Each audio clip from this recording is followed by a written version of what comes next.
all section of the society not to go for a legal battle.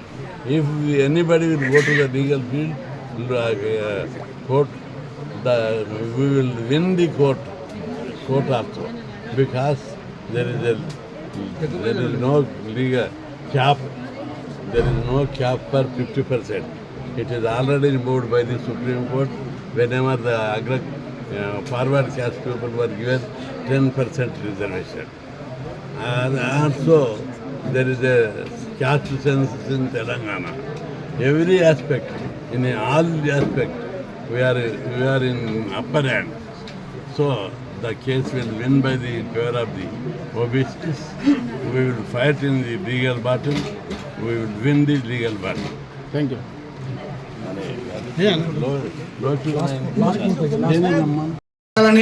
అప్పుడే బీసీలకు ఇంకా ఉన్నతమైన హోదా కల్పిస్తారు.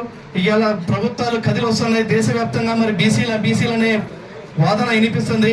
అది మన కృష్ణన్న త్యాగాల ఫలితమే ఇలా రాజకీయ పార్టీలలో ఉనికొచ్చే అవకాశం ఉంది.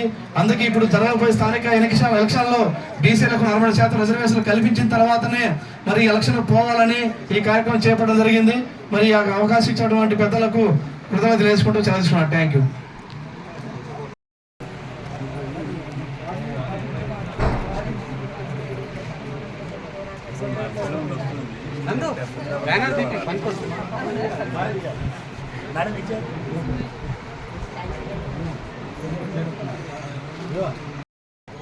మహానుభావులందరికీ మా పాదాభివందనాలు. నేను మీ బొల్లు మహేందర్, బీసీ హక్కుల పోరాట సమితి తెలంగాణ రాష్ట్ర అధ్యక్షునిగా పనిచేస్తూ ఉన్నాను. ఈరోజు అతి ముఖ్యమైన విషయం బీసీలు చేసే యుద్ధం. మరి టైగర్ ఆర్ కృష్ణ గారి నాయకత్వంలో, అన్నగారి నాయకత్వంలో యుద్ధం ఎలా చేయాలనే విషయానికి వస్తే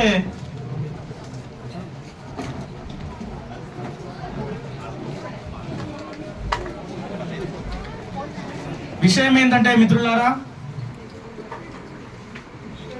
మన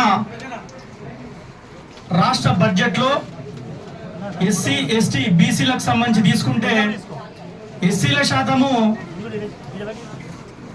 17